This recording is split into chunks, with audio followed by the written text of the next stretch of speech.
Salam alaikum, hola a todos y a todas. Vamos a hablar en el día de hoy acerca de una figura fundamental en la historia del Islam, la figura de Abu Bakr as-Siddiq. Precisamente su vida, su historia es un referente de devoción, de compromiso, de lealtad al Islam y ha inspirado a miles de musulmanes en todo el mundo. Así que vamos a hablar sobre ello. La primera cosa que quiero comentar, y sé que va a sorprender a muchísima gente, es que el nombre de Abu Bakr no es su nombre original. Y sí, sé que esto puede sonar un poco extraño, pero realmente Abu Bakr as-Siddiq se llamaba Abdullah ibn Abi Quhafa. Precisamente Abu Bakr y el adjetivo de as-Siddiq es un apodo que era común utilizarlo ahí en la península arábica. Y en este caso, con ese apodo lo que se ensalzan son algunas de las cualidades que destacan de esa persona.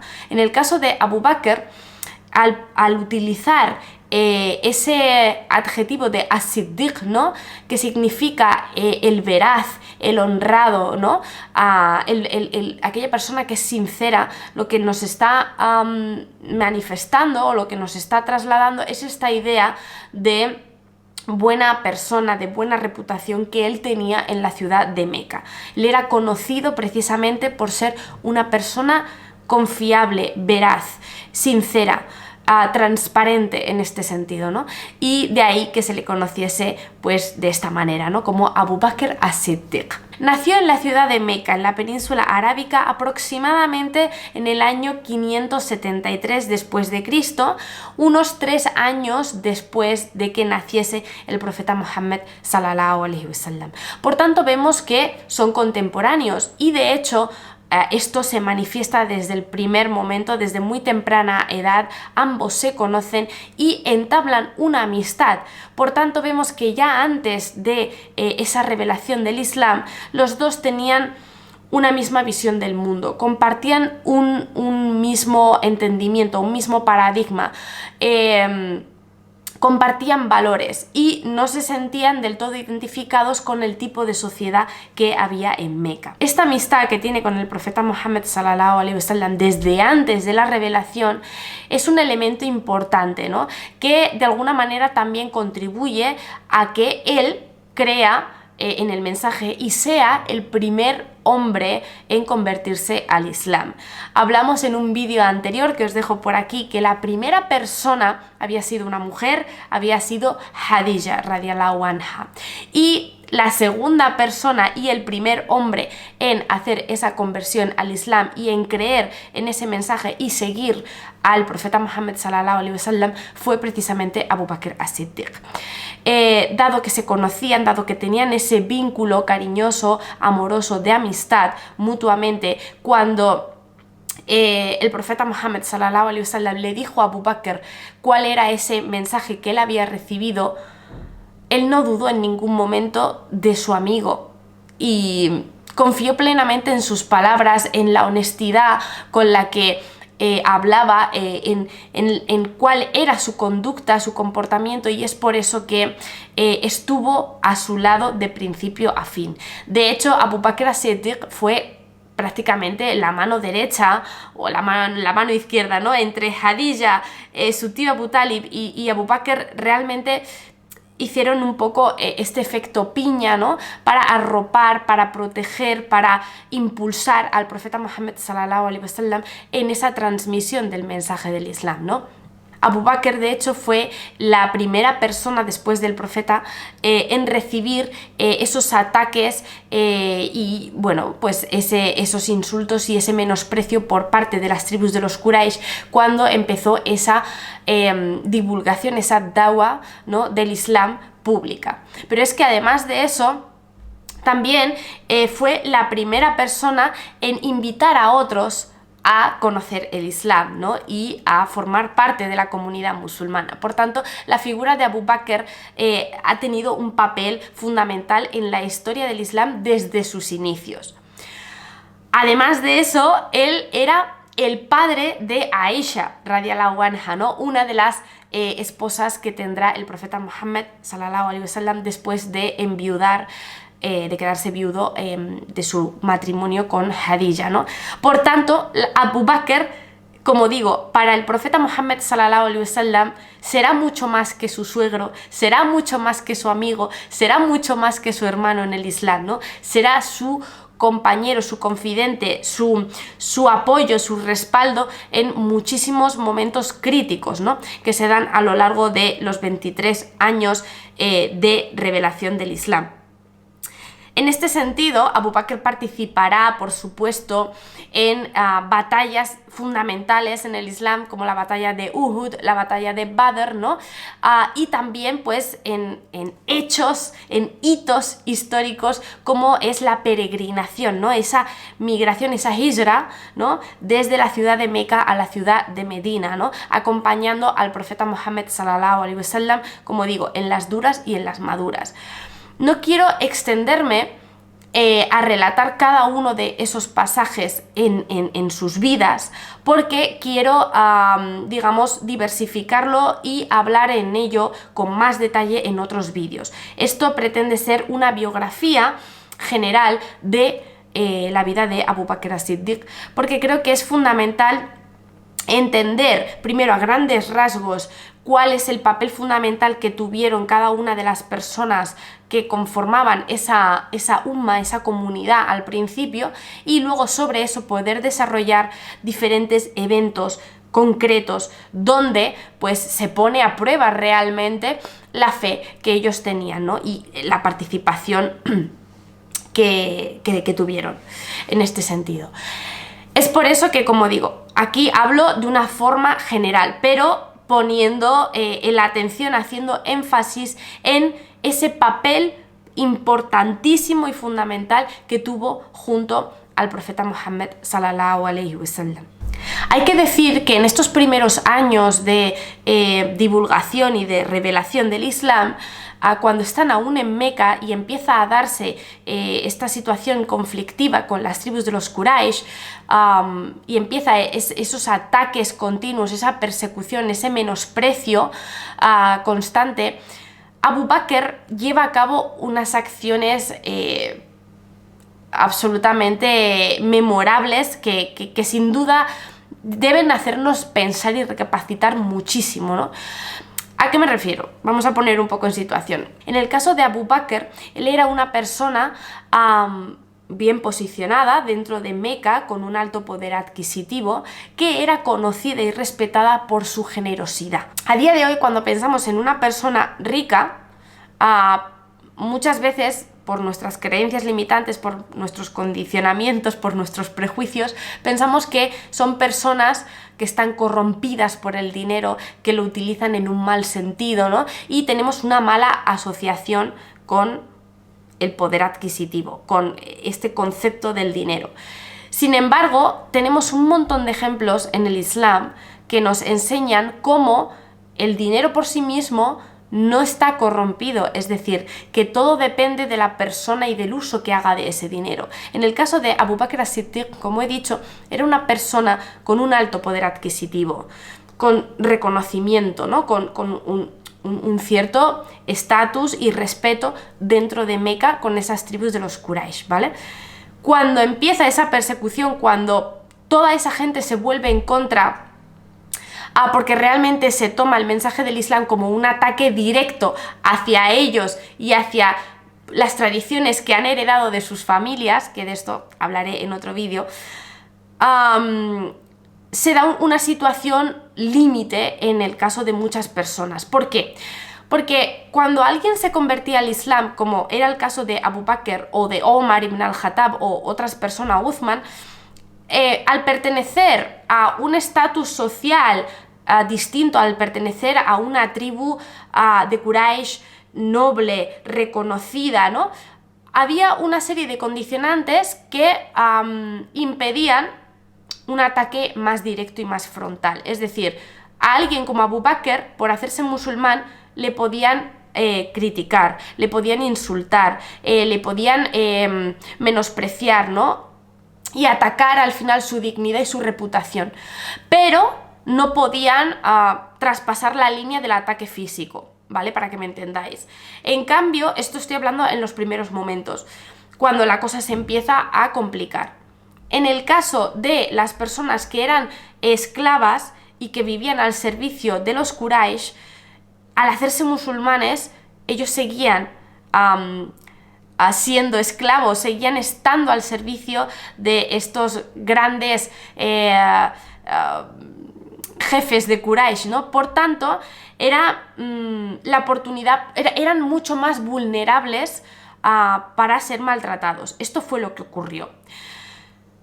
La situación llegó a un punto límite en el que los jefes de las diferentes tribus de Quraysh tomaron a sus esclavos, a sus sirvientes, y empezaron a torturarlos públicamente para mostrar una especie de castigo ejemplar y que nadie más se hiciese musulmán. Era una forma de acabar con toda esa revolución que ya estaba empezando a gestarse por parte del Islam, ¿no? Ya que era un mensaje que abolía la esclavitud, era un mensaje que igualaba los derechos humanos, era un mensaje que cuestionaba las prácticas de idolatría que se estaban desarrollando en Meca. Por eso digo que era un ataque directo para ellos, ¿no? Y de ahí pues esos conflictos, esas tensiones y todo eso pues en lo que derivará. Realmente cuando se produce esa migración de Meca a Medina, la motivación principal que tienen para irse de la ciudad es que están viviendo una situación insostenible donde realmente está en riesgo su propia vida. Y esto viene dado por esa persecución, por esas torturas e incluso por la muerte de musulmanes, ¿no? Que eran que eran esclavos que estaban al servicio de los Quraysh. Hablaré de quién fue la primera persona que murió mártir en el Islam, hablaré de cómo se dio esa persecución, cómo fue la migración, todo esto lo trataré más en detalle, pero contextualizo todo esto para explicar que Abu Bakr as-Siddiq utilizó su riqueza para liberar a muchos esclavos que estaban siendo torturados y que iban a morir de sol a sol entre latigazos y piedras, ¿vale? Lo que refleja esto es que Abu Bakr, por un lado, era una persona humilde, era una persona generosa, era una persona comprometida que utilizó su riqueza al servicio del Islam. Pero es que eso también, extrapolado a nuestros tiempos, nos enseña muchísimas lecciones, ¿no? Como la importancia de tener riqueza, no de rechazarla, sino de tenerla para hacer un buen uso de ella. Por eso os decía que muchas veces tenemos asociaciones muy negativas con respecto al dinero, ¿no? Por parte de la comunidad musulmana me he encontrado con personas que piensan que el buen musulmán es aquel que es pobre, ¿no? O sea, este concepto de ser pobre equivale a ser humilde, a ser modesto, a ser recatado, ¿no? Y esos son valores positivos en el Islam.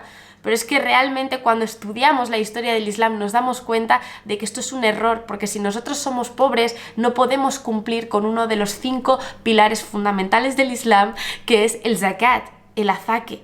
Es el pago de ese 2,5% del ahorro económico que tengamos de forma anual. Quiero decir, es que tener dinero no es algo negativo. Y sin entrar más en detalle con eso, la figura de Abu Bakr nos lo pone como ejemplo de principio a fin, ¿no? O sea, si Abu Bakr no hubiese tenido ese dinero para liberar a esos esclavos que iban a morir torturados, no hubiese podido salvar sus vidas.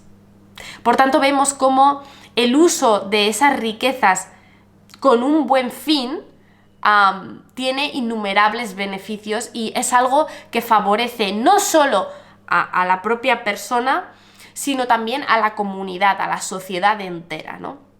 Entonces, bueno, aquí reflexión que dejo por medio en el vídeo porque considero que es importante. Como os digo, Abu Bakr tuvo un papel fundamental en esa liberación de esclavos, en esos primeros momentos, dando apoyo y sostén a las personas de la comunidad y, en primer lugar, pues al profeta Muhammad sallallahu alaihi wasallam. Y Tal será su importancia y su papel que incluso en los últimos años de la vida del profeta Muhammad sallallahu alaihi wasallam, él será quien dirigirá el rezo comunitario, asumirá ese rol de imán delante de los demás cuando ya el profeta pues estaba muy enfermo y no podía estar al frente de toda la comunidad. Esto además nos da una pista muy clara sobre la sucesión. Esto es algo que también voy a tratar en otros vídeos porque hay muchas personas que a día de hoy no entienden de dónde surge esa división entre los chiitas y los sunitas y cuál es la argumentación que hay al respecto, ¿no? Muy brevemente, como digo, lo trataré en otros vídeos. Básicamente los chiitas no reconocen el papel de Abu Bakr, ni de Omar, ni de Uthman, ¿vale? Que serán los 3 primeros califas que sucederán al profeta Muhammad sallallahu alaihi wasallam.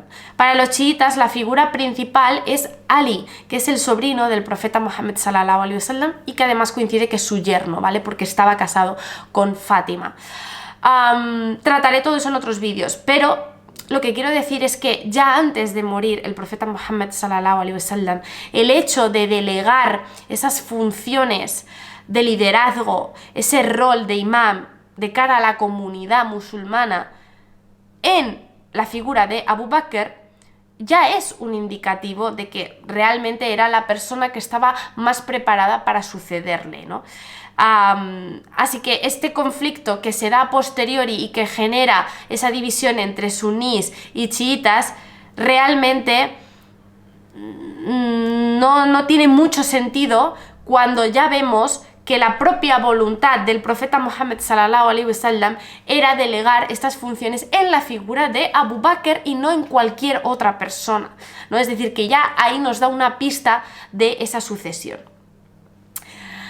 Es un tema que genera mucha controversia, es un tema muy complejo, donde hay política de por medio y otro tipo de intereses, así que me enfocaré en otros vídeos a hablar sobre eso, pero quería resaltar este papel fundamental que también tuvo Abu Bakr durante su vida, ¿no? De hecho, este cariño, esta predilección de alguna manera que tenía el profeta Muhammad sallallahu alaihi wasallam por Abu Bakr as-Siddiq es algo que está constatado y reflejado pues en un hadith que es de la colección de Al-Bukhari, que es Sahih, donde otro de los compañeros del profeta, que era Amr ibn al-As, le pregunta: ¿quién es la persona a la que más amas?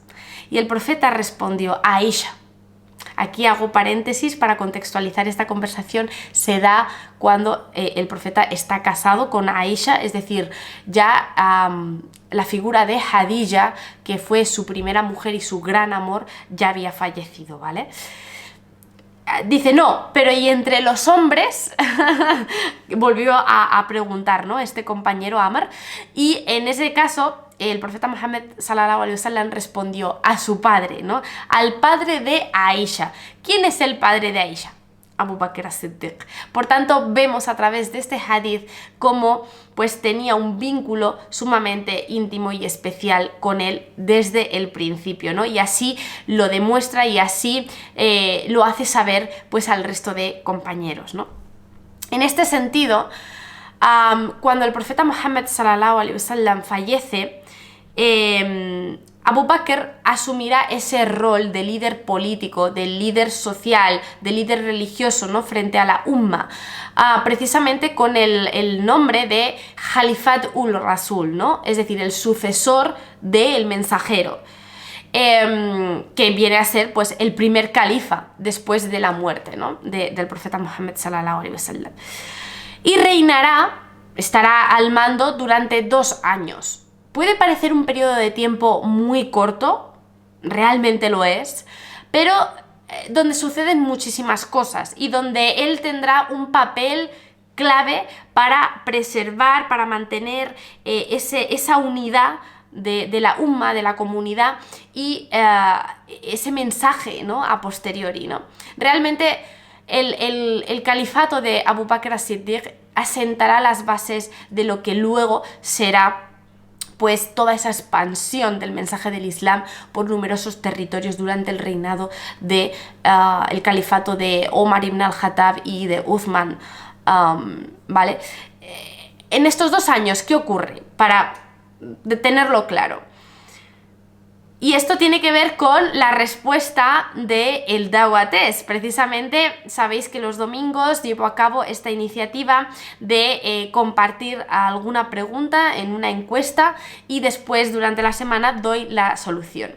Bien, esta semana preguntaba cuál era, o sea, qué había ocurrido, qué evento en la historia del Islam había pasado tras la muerte del profeta Muhammad sallallahu alaihi wasallam, y puse 3 opciones: que apareció un nuevo profeta, que se dividió la comunidad musulmana, ¿no?, en diferentes grupos, y la última opción, que la gente dejó de practicar el Islam.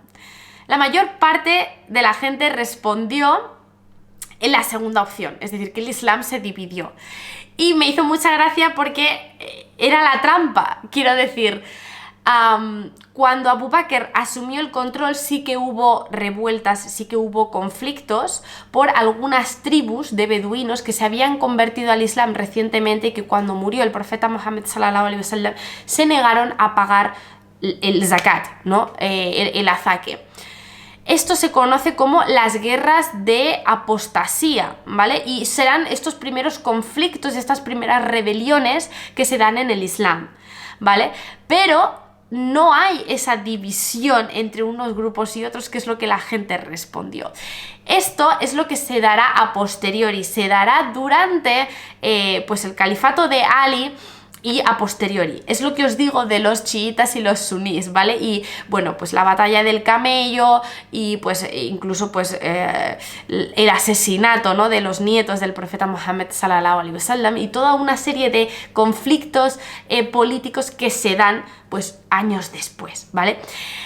Esta era la trampa. ¿Qué ocurrió en estos años, en este momento en el que estaba al mando Abu Bakr as-Siddiq? Pues que apareció un nuevo profeta. Un nuevo profeta, y lo digo así entre comillas, llamado Musailima, conocido como Musailima el mentiroso, ¿vale? Claramente era un momento crítico. Pensad que una vez que muere el profeta Muhammad sallallahu alaihi wasallam, que es quien representa esa unidad del Islam, la comunidad se encuentra muy perdida. Por tanto, la persona que estuviese al mando tenía que asegurar esa estabilidad en todos los sentidos. Es por eso que cuando se dan estas primeras rebeliones, ¿no?, revueltas entre estas tribus beduinas, poquita cosa, pero bueno, hay cierta inestabilidad y cierto conflicto, rápidamente Abu Bakr as-Siddiq llevará a cabo una campaña militar donde estará al mando Khalid ibn al-Walid, ¿vale?, que tenía una gran reputación en toda la península arábiga por ser una persona que nunca había perdido ninguna batalla, ni antes del Islam ni después del Islam. También hablaremos sobre su figura en otro vídeo, porque es muy significativa. Y básicamente, pues con estas pequeñas campañas militares se sofoca esta pequeña rebelión y todo vuelve pues a su estabilidad y a su estado de unidad, ¿no? Sin embargo, aparte de esas pequeñas rebeliones que ya de por sí son esos primeros conflictos políticos que de alguna manera están indicando, son un poco el antecedente, el preámbulo de todo lo que vendrá después, aparte de eso, como digo, hay personas como Musailima que dicen ser el nuevo profeta y continuar con ese mensaje, con la finalidad de tergiversar pues el Corán, ¿no?, y manipularlo. Aquí sí que se da un gran conflicto en este sentido, y es algo que voy a tratar específicamente en el mes de Ramadán, dado que tiene que ver con la preservación del mensaje del Corán, ¿vale? El cómo en estos momentos pues reciben los musulmanes un golpe muy duro en cuanto a esa preservación del Corán, que llevará a pensar en otras estrategias y en otras ideas con tal de preservar ese mensaje, ¿no? Eso lo trataré en otro vídeo. Parece que estoy aquí diciendo esto en otro vídeo, pero bueno, espero que se entienda. Son temas muy complejos, son temas muy extensos, no quiero que este vídeo se alargue, pero sí que quiero reseñar pues cuáles son esos hitos y esos aspectos fundamentales que ocurrieron en la vida de Abu Bakr as-Siddiq. Finalmente, después de un gran conflicto con la figura de Musailima, por suerte, pues terminó bien para los musulmanes y Abu Bakr as-Siddiq pues pudo asegurar esa estabilidad y esa preservación del mensaje del Islam de una forma unitaria. Pensad que en estos momentos, si él no lleva a cabo estas acciones militares en contra de estas rebeliones y de estas personas que estaban en contra, se hubiese dividido el Islam en muchísimas versiones distintas, porque al final, si cada uno toma lo que le interesa del mensaje, y yo digo, ah, no, yo no quiero pagar el azaque, otro dice, no, yo no quiero hacer la oración, otro dice, no, a mí es que este capítulo y este capítulo del Corán no me interesan, sobran, ¿no? Al final es como crear un Islam a medida de cada uno y por tanto eso deriva en la desintegración del mensaje, ¿no? Al final ellos como comunidad consolidada, después del profeta Muhammad sallallahu alaihi wasallam, tenían esa responsabilidad de mantener la unidad, de preservar el mensaje, de transmitirlo, ¿no? De divulgarlo, y por tanto era fundamental que todo el mundo tuviese claro cuál era la palabra de Allah y qué estaba permitido y qué no estaba permitido hacer, ¿entendéis? Entonces, bueno, obviamente cuando alguien se estaba rebelando con cosas sumamente fundamentales como era el pago de el zakat, ¿no? del azaque, o el propio mensaje del Corán, había que hacer algo. Entonces, recapitulando, porque reconozco que en este vídeo he estado un tanto espesa a la hora de explicarlo, pero espero que se haya entendido, la figura de Abu Bakr as-Siddiq fue fundamental en la historia del Islam de principio a fin. Fue el primer hombre en convertirse al Islam, la primera persona en invitar a otras al Islam, la primera persona que puso sus riquezas al servicio del Islam, la primera persona después del profeta Muhammad sallallahu alaihi wasallam en sufrir la persecución, los ataques, los insultos por parte de los Quraysh cuando las cosas empezaron a ponerse feas. Fue una persona íntima, allegada, de confianza plena para el profeta Muhammad sallallahu alaihi wasallam. Estuvo a su lado en los momentos más importantes de estos 23 años de revelación, en la batalla de Uhud, en la batalla de Badr, en la migración de Meca a Medina, y su papel no solo quedó ahí, sino que tras la muerte del profeta Muhammad sallallahu alaihi wasallam asumió de la mejor manera el mando, ese rol, esa figura de líder para la comunidad, sofocando diferentes rebeliones que ya empezaban a darse, que fueron de alguna manera el antecedente de la división posterior que vivió pues la comunidad musulmana, ¿no? Tuvo un papel fundamental en esa preservación del mensaje del Corán y del Islam, tuvo un papel fundamental en mantener la cohesión y la unidad de la comunidad musulmana, y fue una persona ejemplar de principio a fin. Fue alguien que destacó por muchas cualidades, por ser honrado, por ser generoso, por ser sincero, por ser leal, por ser valiente, por ser comprometido. Y desde luego que en él, en su figura, encontramos muchos de los valores islámicos que a día de hoy también muchas veces nos faltan, ¿no? Por tanto, es muy importante echar la vista atrás, recordar quiénes fueron estas primeras personas que estuvieron guiadas, que fueron tan importantes desde los inicios, para poder aprender de su ejemplo y de su historia, pues enseñanzas que podamos aplicar en nuestro día a día, hoy por hoy, ¿no? Era importante hablar de Abu Bakr as-Siddiq y espero que con este vídeo pues haya quedado claro cuál es la importancia de conocer su vida y su historia. Nada más, nos seguimos viendo por aquí por el canal y gracias.